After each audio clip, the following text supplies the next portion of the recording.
I am joined today by Steve Jaffe, all the way from California. Welcome. Hi, thanks for having me.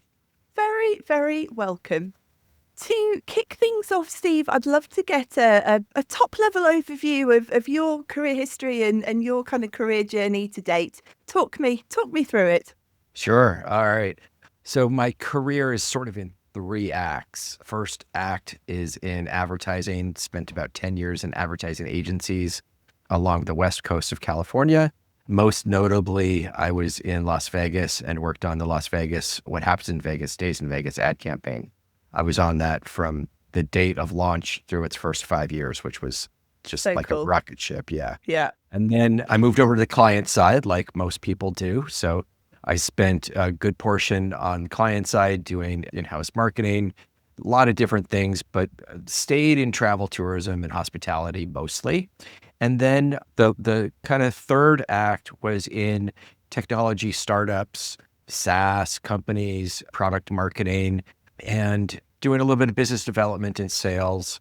So a long and successful career in advertising, marketing, and I've now at the end of that, I've decided to write a book. And so the book is about a few of those experiences, most notably some of the layoff experiences. I really like your terminology there, talking about it in terms of acts. It's a really nice way to think of it, because I think that's often the case, isn't it? There's kind of different parts of the journey. So I might borrow that terminology Okay. in the future if you don't mind. I like that. Seasons of life. Exactly. Yeah, seasons is how I often think of it, but yeah, I like the actor terminology specifically.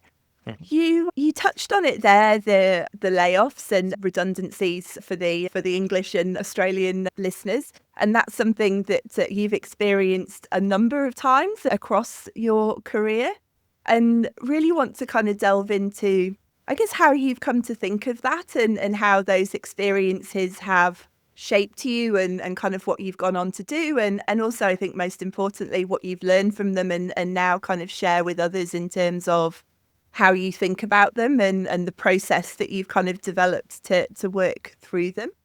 Um, so you, at a high level, sort of think of the redundancy layoff process very much like the 7 stages of grief. Talk me through that. Yeah. Well, let me set the stage Hmm. and give you kind of the story arc of my layoff journey and what brought me to writing the book. I'll begin in spring of 2001. I was working in San Francisco in the very first dot-com bubble. I was working at an agency and we had a great client. We were winning awards. The client was happy. Sales were up.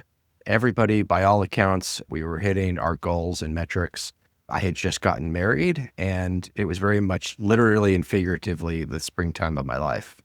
That client ended up going bankrupt and their budget was slashed, and the agency therefore then had to slash the department that was working on that account. Yeah. And I found myself just in disarray. I couldn't reconcile the fact that I was working hard, I was achieving success, and yet rather than being promoted or given a raise, I was given a pink slip and asked, thank you for your service. Now please leave the building. Yeah. To And vacate. Yeah. right. And that was a really, really difficult experience for me to process. I didn't have any coping skills in place. Caught me completely off guard and took me a long time to recover from. Now, fast forward, it's summer 2023. I experienced my fourth layoff over the course of this 22-year arc. And I sail right through it. It doesn't affect me really in any way whatsoever. It's like water off a duck's back. And I realize in retrospect, wow, I've learned a set of coping skills that has allowed me to not feel the same level of grief, the level of shame and embarrassment, and all these other things that go along with a layoff, like I did in the first time. So that introspection then caused me to want to share that knowledge with the people that I was laid off with. I wanted to let them know, look, this is going to be okay. You're going to get through this. And here's how I got through it. Now, I had always wanted to write a book, and I quickly realized this was the subject of the book that I needed to write, because by writing the book, I could not only help the 20% of the people that I was laid off along with, but I could help so many more people as well. So The goal is that people discover their own resilience and they don't equate their layoff or their reduction in force with shame and embarrassment. They come to realize that it's an unfortunate part of being in business. It's not a declaration on their self-worth, and it doesn't reflect upon their own knowledge and experience and skills. It was merely a budget exercise that the employer went through to try and drive revenue to the bottom line. It's quicker to cut headcount than it is to drive sales.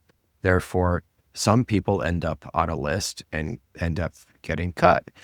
And it was that reframing of the experience that, okay, I'm not damaged goods. All of my skills and experience and talent, I still hold. I retain those things. The job I may have lost along with the paycheck and some other important things, but I'm still whole. I still have inherent skills and talents that I now bring to my next employer.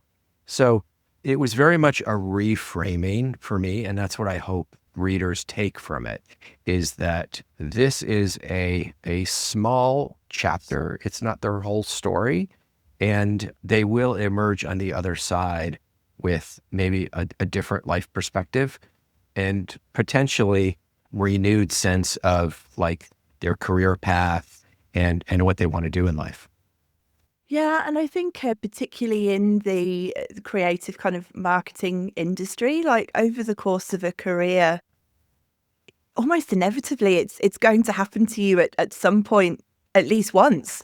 And I think there's certain kind of verticals. HR is probably another one, that's recruitment, that's often kind of the first on the list, along with marketing and creative. I think we've seen it in industries too. You mentioned in your third act you were in kind of SaaS and tech, and that's certainly been a really affected industry kind of post COVID. So I think that probably did exist at one point where redundancy and layoff was a little bit more unusual. That time is well and truly past. Right. It's almost, as I say, almost inevitable, I think, over the course of a career in this day and age, which I'm not sure if that's a depressing thought or a positive thought. I guess it depends on how you look at it. But to your point there, that it's not you. It's not something that you have done. It is a reflection of business times, of the economy, all of those things which are totally outside of your control. Yeah, absolutely. And I think unique to marketing and the creative services within marketing, oftentimes in those exercises that companies go through when they're looking at the redundancies and who they're going to let go, it's a equation of who's driving revenue.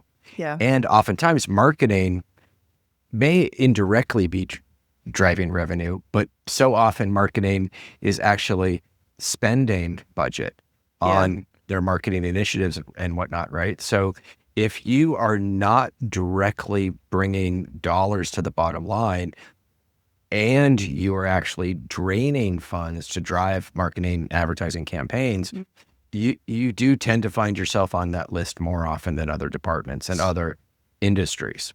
Yeah, absolutely. I wanted to spend a little bit more time talking about the first two of those stages, that kind of denial initially and then the sort of pain that comes after it, because I think for someone that's never experienced a layoff or redundancy, it is that sort of initial shock probably and the wave of emotions that come with that. How have you come to think about those initial stages around the sort of the denial and then the pain? Talk me through it. Yeah. Well, for the listeners that aren't familiar with the stages of grief, let me set the table. The stages of grief were originally created by a researcher. Her name is Elizabeth Kubler-Ross, and she was examining terminally ill patients, and she found that this was an emotional process that those patients went through. She also found then that friends and family of those terminally ill patients also followed a similar journey through grief.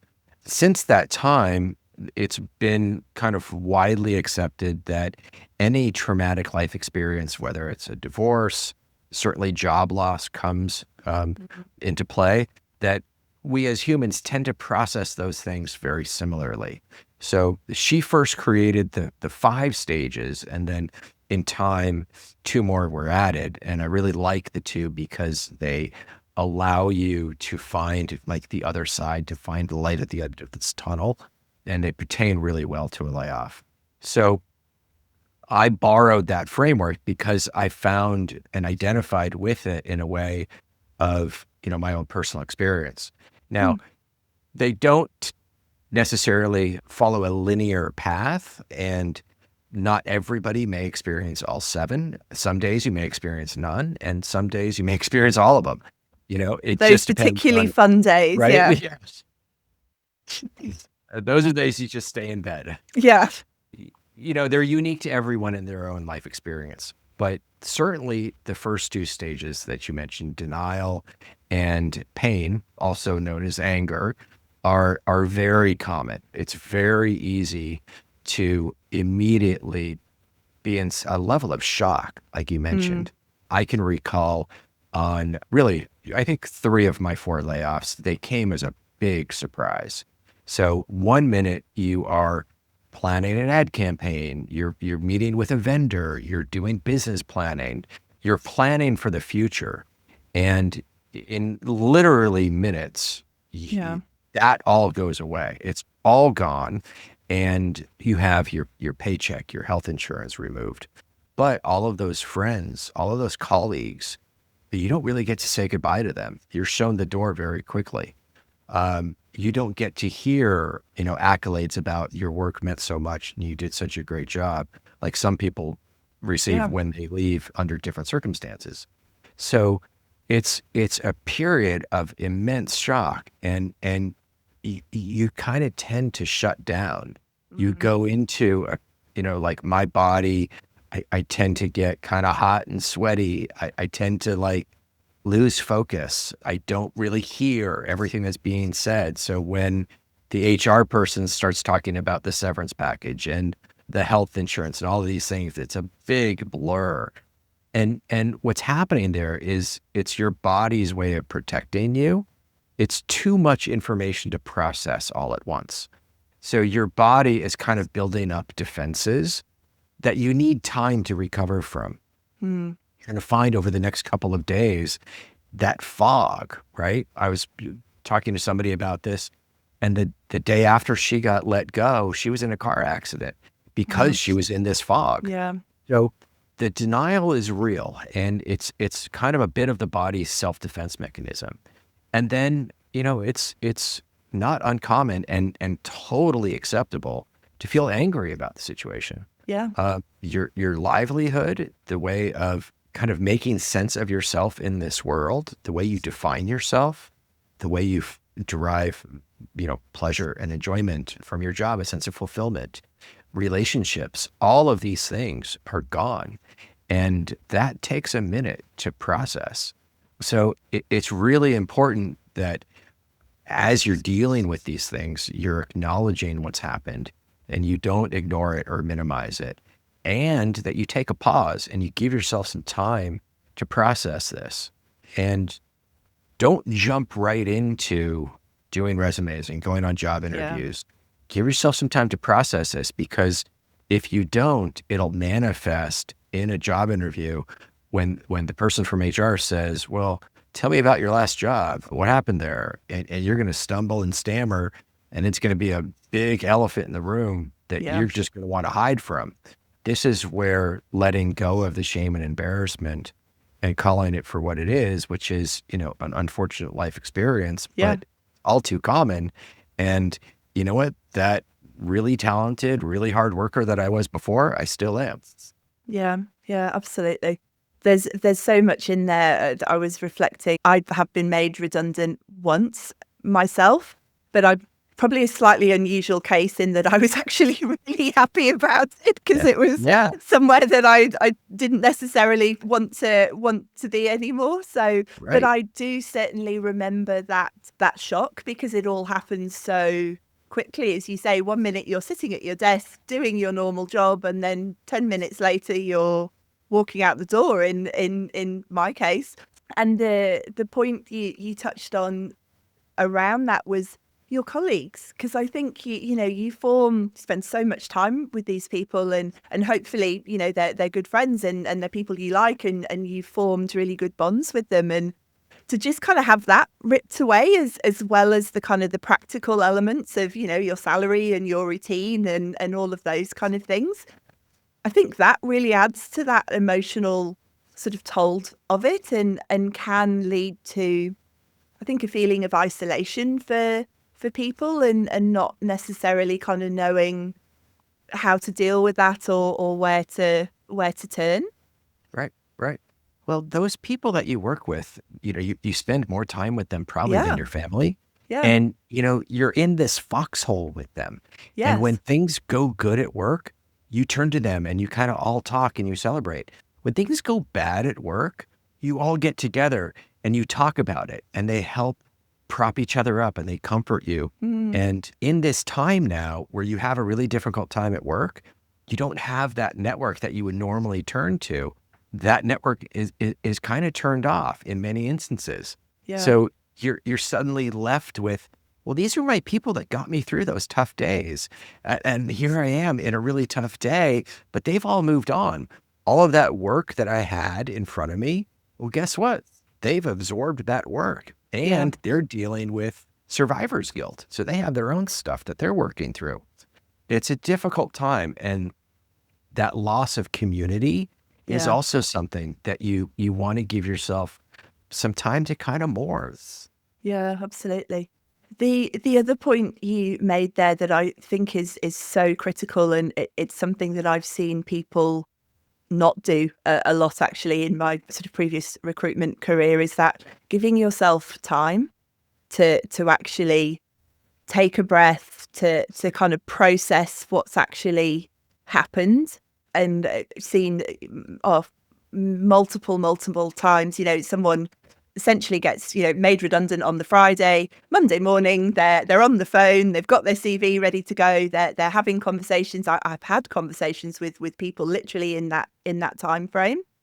And part of me understands it from the perspective of practicality, got to get out there, need a new job, salary, money, all of that kind of thing, and also probably a bit of structure and routine. But you could hear it. It was part of the conversation that they hadn't yet sort of fully processed that. So I think even if it's a week, even if you're really feeling the time pressure, some period of time to actually go through that and process those emotions is so important, because exactly as you said, it leaks out into the process for the next thing if you haven't really dealt with that yet.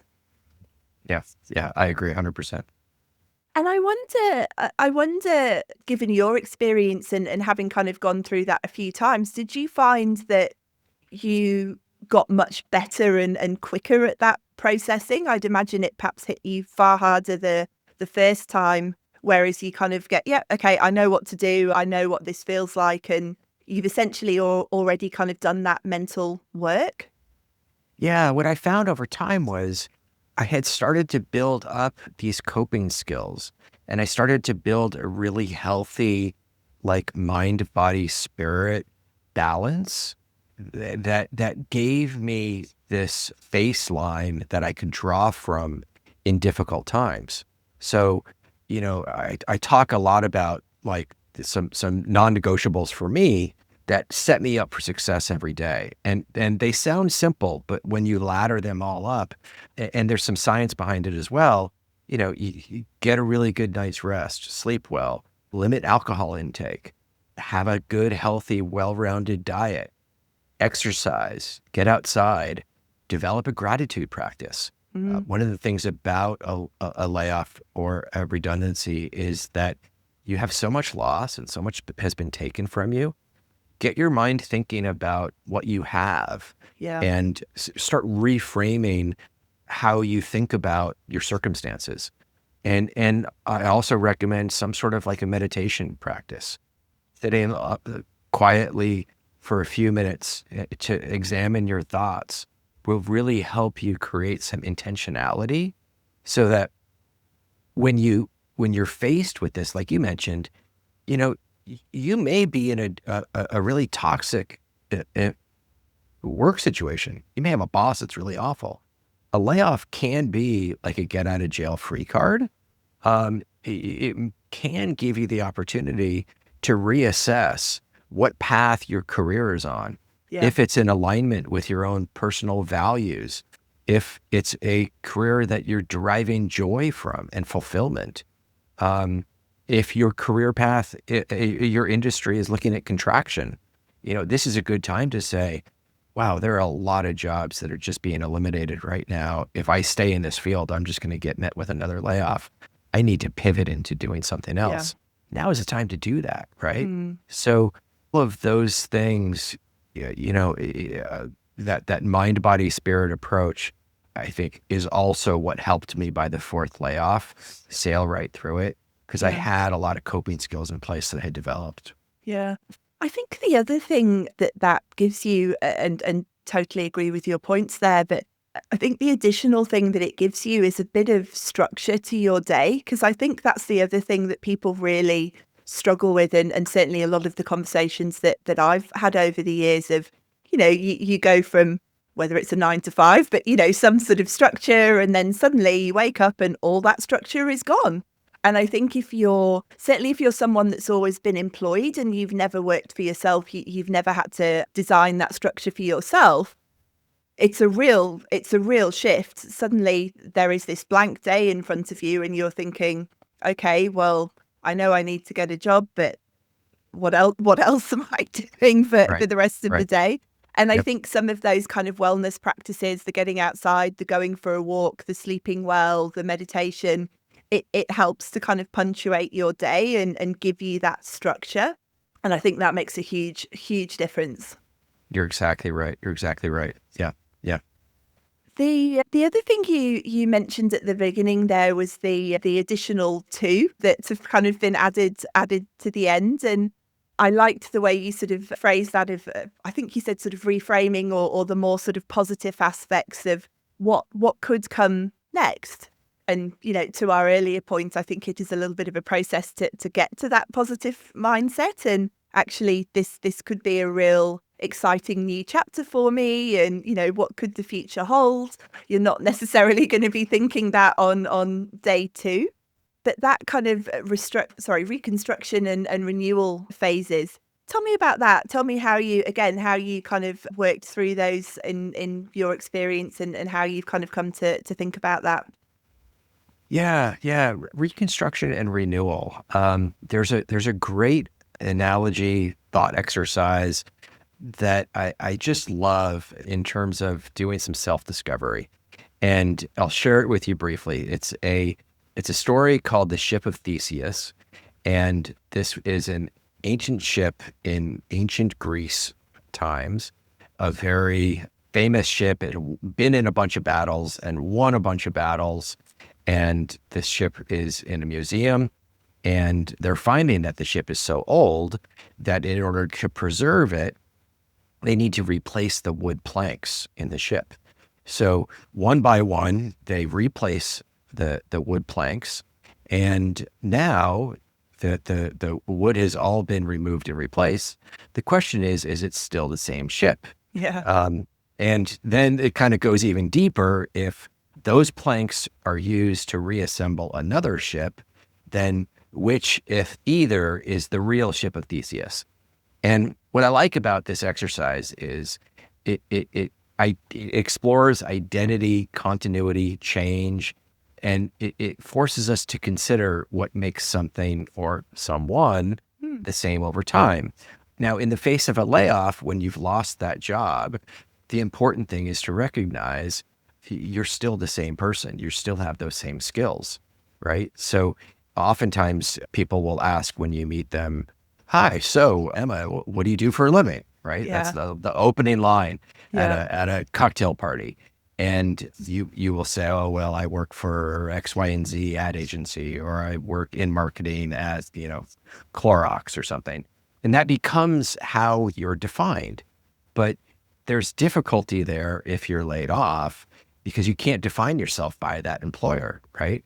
Rather, if you say, well, I'm a marketer with 25 years of experience across consumer packaged goods and, other things, you're empowering yourself and your own skills that nobody can ever take from you. So I like that exercise. It is again, it's kind of a literal and figurative exercise of reconstruction, but it's something I think people struggle with a layoff, where you wonder, well, who am I without this job? What am I without this job? You're still the same person, right? You still have inherent talents and skills. So I like that a lot. Your core essence, it remains intact, even if the external circumstances change. So with reconstruction and renewal, it's all about regaining your footing, maybe resetting some boundaries for yourself, realigning skills you may need to upskill at this time, and you may need to reprioritize or reassess your personal values and see how they're in alignment with your career. But ultimately, it's about cultivating a growth mindset and viewing these obstacles as opportunities. So seeing change as an opportunity for growth and learning is really important to getting through this healthy and being on the other side of it in a way that it doesn't take you years. It takes you maybe months or weeks. What I like about renewal is it's kind of about stepping into something new, maybe daring to dream again and rebuilding your career with a new sense of purpose. So that's why I like those two chapters to end with. And, that as they wrap up the stages of grief, they're very much forward looking.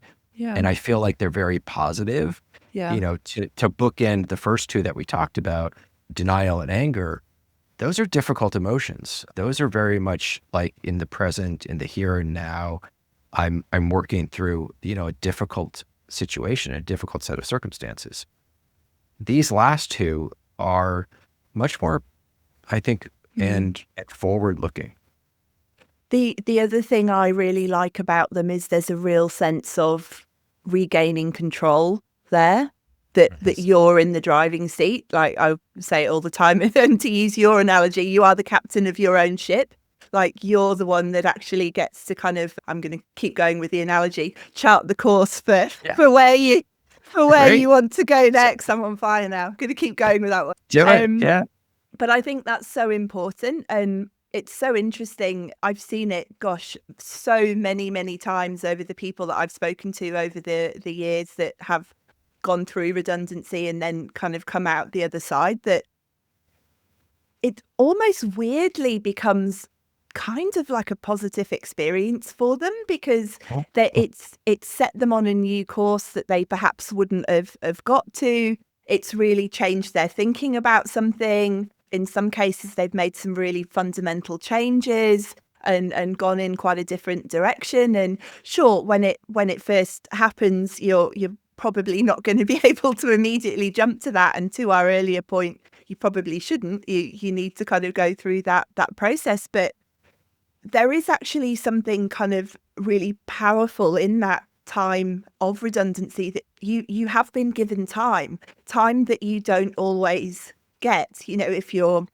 working, you maybe get, what is it, 2 weeks in America, 4 weeks here, holiday a year. You don't always get that much time to think and reflect and maybe strategize and think differently about something.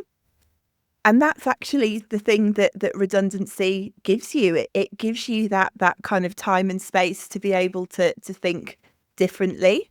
And as you said, to kind of reframe. But yeah, just this real sense of kind of taking back control when control has very much been taken from you, because your layoff, your redundancy has happened to you, that there was nothing you could do about it. But I think that's a really important shift to go to claim back that control and chart the course for where you want to go. Yeah, I totally agree. I think you're exactly right. And on that sort of reconstruction and sort of pivoting point, you had quite an interesting example of that in your own career, I think, where you went in the sort of product marketing direction. So looking Yeah. at your skills and kind of looking at where the market was. Can you talk through that in a bit more detail? Yeah. Yeah. So it was after my third layoff, I had started to look at all of the jobs that I was seeing on job boards. And it seemed like everything was for product marketing. And the job that I was in, kind of like more generalist marketing, seemed like it was going away. Marketing was evolving toward more specialization rather than like that broad generalization that it had for so long. And as I read these job descriptions for product marketing, I realized, one, I had those skills, and two, they sounded really exciting and really interesting. So I used that to make a pivot from a marketing generalist into product marketing. I was able to successfully bridge a narrative that told why I had those skills and why that opportunity excited me. And I was able to then get a job again in relatively short order. Market conditions were a little bit different back then, but I lend that to, and that's where the exercise of the self-introspection, the examination, and potentially a pivot. Like you said, this is a pause that you've been given, and you can see it as a positive opportunity for you to, like you said, regain some control, re-examine your path, and maybe make a change if needed. Now, what I love about this is this can also be true. You can find, after you do the work, that you really love what you were doing, you found it fulfilling, and there's opportunity that you want to pursue. So when you have that interview with the recruiter and you tell them why you're really energized to be in this industry, it's going to come across really genuine, right? Yeah. And because you've done some of that work to say, you know what, this is what I want to do. I want to stay on this path. And so I think all of these things set you up for success. One, to manage the grief of the layoff, but then two, to re-enter the job market energized and ready for success. Yeah, absolutely. The thing I particularly like about that example, and you used the perfect word as well, was getting the narrative right of how you tell the story of how you're transferring your skills from what you did to what you're going to. I think that's the thing in my experience that people sometimes struggle with a little bit of, well, I know I've got those skills. I know they're transferable and I can see how that will work, but I just can't get that across in an Right. interview or to the potential new employer. But as you say, it's framing that narrative of how you're telling that story and giving context and essentially joining the dots for the other person. Yeah. Like, here's how Right. this works, you know? Yeah. Yeah. Yes. The other thing I wanted to touch on, Steve, as it feels very relevant to both our conversation specifically about kind of layoff and redundancy, but also kind of the broader sort of marketing and creative climate at the moment. Really interested in your thoughts on future proofing. It's a phrase that comes up a lot, a phrase that I've been asked to speak to a couple of times as well. How do you see that kind of playing out? How do you think in the sort of current climate people can future proof themselves? What are the things that you think are important? My interpretation of future proofing, I think, one, I would make sure I have a really strong and diverse network. In order to get a job in the future, you're not going to be able to get one off of these job boards and competing with 1,000 people. You're going to get a job based on who you know. And kind of always been like that. It's going to become even more like that. So I would make sure that whatever industry I want to be in, whatever companies I want to work for, I'm networking, I'm building relationships, and I'm doing it in advance so that when I do need to try and get a job there, I'm not suddenly connecting with 5 different people. You know, I've done that in advance. So that would be the first thing I would do. I would also make sure I've got at a minimum 6 months of savings put away because it's going to take you probably 6 months or more to land that next job, and you're going to need that cushion. Yeah. But in terms of more literal, this is a good time to upskill and to reskill. This is a good time to look at the trajectory of your industry and your career path and say, is there contraction or is it growing, right? And there are some things that AI just won't replace. Yeah. And there's some things that AI honestly will replace. AI has never come up with a new creative, original thought. Yeah. All AI does is iterate on whatever has happened already, right? So an example, I mentioned I worked on the What Happens in Vegas Stays in Vegas ad campaign.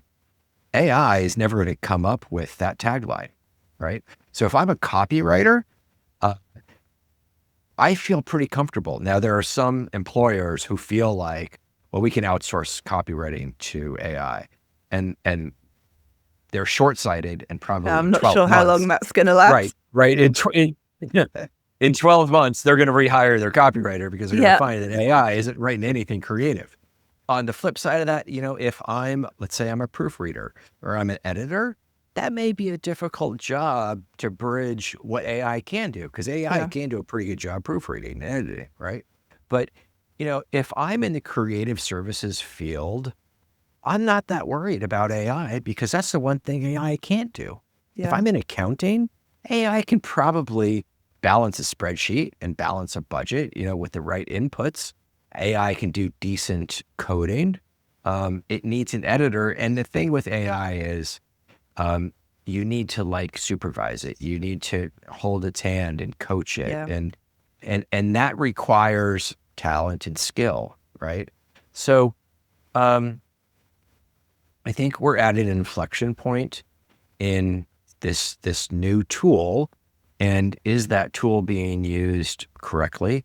And what is its scalability across different industries and time? And I think that's a big unknown right now. I think there's a lot of knee-jerk reactions. Time will tell. But ultimately, I think marketing will always require data points, research, and a human to interpret all of that to come up with a creative solution. Yeah, I completely agree. And as you say, there's obviously a lot of unknown, but it does feel like there has been a little bit of a kind of a knee-jerk reaction to kind of jump to, oh, well, we're going to be decimated. Right. Are we? Right. Like, as you say, it's that genuine innovative thinking, creative thinking, strategic thinking that AI currently can't do, because it is just recycling existing ideas. And I think more broadly, certainly those human skills and other human skills, leadership, like being a great leader and being able to take people on the journey with you. Unless, we're going to end up in a world where literally there's one person and a team of robots, which I don't think hope not, isn't going to happen. Those human skills of leading other humans, of connecting with other humans, I still think will be a differentiator for people and will be needed. And to your point on networking, I mean, I'm bang on about it ad nauseum, but I think you're 100% right. And I think that is only going to continue to be more and more the case. And you absolutely hit the nail on the head, where I think the mistake that a lot of people make with that is they wait till they need it. And then they're running desperately to kind of catch up, whereas you've got to front load it. Like, you want to be years ahead of that conversation and to have put in the groundwork so that, if and when that time comes, you've already established those relationships and you're ready to go.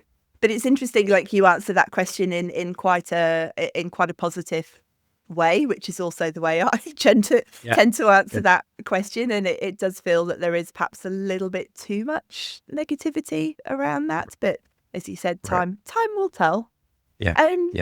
Final question, Steve, and it's always the final question here, and that is, what do you know now that you wish you knew then? Yeah. I wish I knew how important those relationships are, how meaningful they are, how important and the fulfillment from helping people is.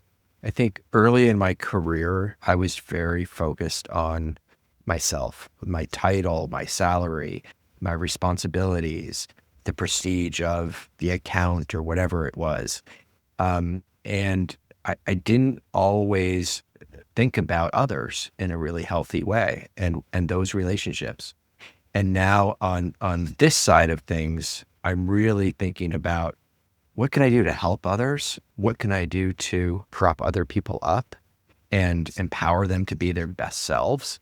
And I feel like this is a much better place and a much healthier place to be, and one that I probably get much more joy from, because on the other side of it, you can never have enough, right? Yeah. And it's just, it's an empty cup that never gets filled. This is much more fulfilling. Yeah, absolutely. Yeah, I agree. I've probably walked a similar path on that one. And it's interesting because it's probably actually brought us to a similar place, which is sharing your experience with others now. So sharing the things that you've learned through your own experiences, and now sharing that with other people to hopefully help them with what they're going through. So thank you, Steve. Thank you so Yeah, much. thank you. Really enjoyed talking with you. And yeah, I love the way that you think about this and kind of set it out, because I think it is a really important topic, and one, as we've said, is probably only going to become more prevalent. So being able to help people with those skills and kind of show them that there's absolutely light at the end of the tunnel, and the process that they can walk through to help them get there. So thank you. Thank you. Thank you for having me on. I appreciate it.